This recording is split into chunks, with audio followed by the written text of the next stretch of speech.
Hi everyone, welcome to my channel. In this video, we'll be talking about the USS America, the amphibious assault ship from the United States Navy. Please remember to like and subscribe. Alright, Fact 1. Same tonnage as Indian and French aircraft carriers. The USS America is an amphibious assault ship, and so it is not a full-blown aircraft carrier. However, it does carry aircrafts and there is a landing strip, if you will, a platform for aircrafts to land on and take off. However, all the aircrafts are vertical takeoff because there is no runway for them to gain speed and gain enough lift in order to take off. And landing as well, they all have to land via vertical methods. And the USS America, in its own right, is actually roughly the same tonnage as French and Indian aircraft carriers. I think this shows that the United States builds ships in a different level, whereas other people's aircraft carriers with full-blown landing strips and regular aircrafts has the same tonnage as the USS America. Alright, let's get into the next fact. Fact 2. Non-nuclear power. The USS America is not nuclear powered. A lot of United States Navy warships are nuclear powered so that they could stay deployed for a very long time without running out of fuel. However, for the USS America, the propulsion system is actually 2 gas turbines. A gas turbine engine is pretty fuel consumptive. It has a continuous burn and therefore causes a lot of fuel to be used. And so the USS America, in addition to the 2 gas turbines for high speeds, it's also sort of a hybrid where it has a diesel-electric engine when necessary. However, because both gas turbines and diesel-electric engines both use fuel in order to continuously operate, the USS America has a vulnerability of subjecting to oil prices and also the shortage of fossil fuels. This was a main challenge point of the ship and something that they have to consider significantly because when the price of oil goes up, the operating cost of the USS America will go up. I'm not so sure why they didn't decide to use a nuclear reactor for these type of ships. Perhaps because amphibious assault ships are designated for forward deployment, meaning that they get right into harm's way.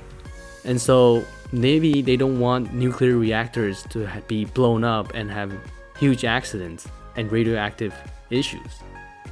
On the other hand, without nuclear power, the USS America cannot be deployed for a very long time and needs to dock and call port regularly. Its range cannot be that far simply because of all the fuel necessary in order to operate this ship. Alright, let's get into the next fact. Fact 3. No whale dock. Another very interesting part about the USS America is, despite the fact that it is this lead ship, is the lead of the America class amphibious assault ship, it's actually going to be the only one that doesn't have a whale dock. A whale dock is essentially a hollow inside underneath the primary deck where you could load ships or other type of vehicles or even aircraft into it. Basically one giant hangar, if you will. But the USS America doesn't have that.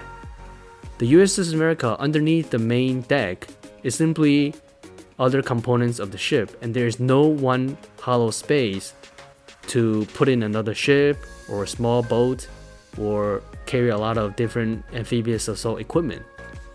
And I think the United States Navy and especially the Marines realize that without the whale dock, they cannot transport many of the equipment that they need in order to land and start taking on battlefields where they are going.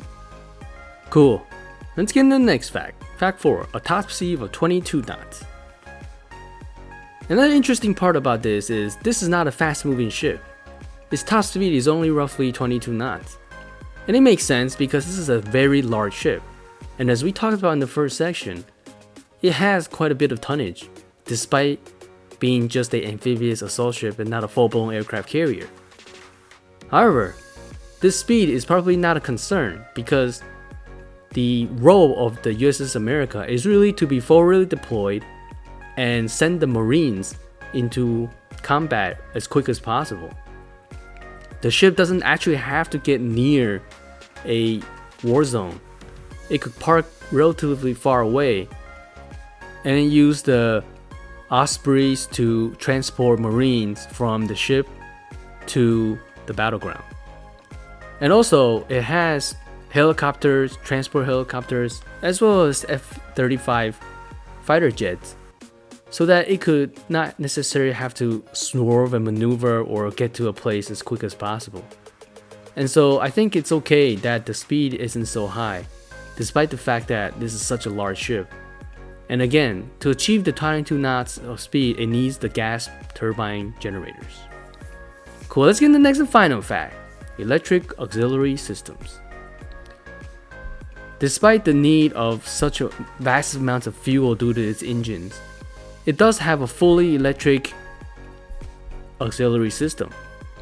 What this means is that if the gas turbine engines are damaged or under some kind of inoperable state, it does have a full-blown electric component where it can power nearly everything on the ship with just electricity. I think it's incredible that they thought of this, because for a ship of this size to be powered on electric storage battery units probably require a lot of significant engineering.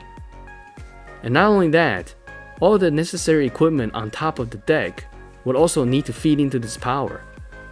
And so I think it's incredible that the USS America has a fully electric auxiliary system to take over from the main engines. Alright, that's it for my video today. Thank you so much for watching. Please remember to like and subscribe. See you next time.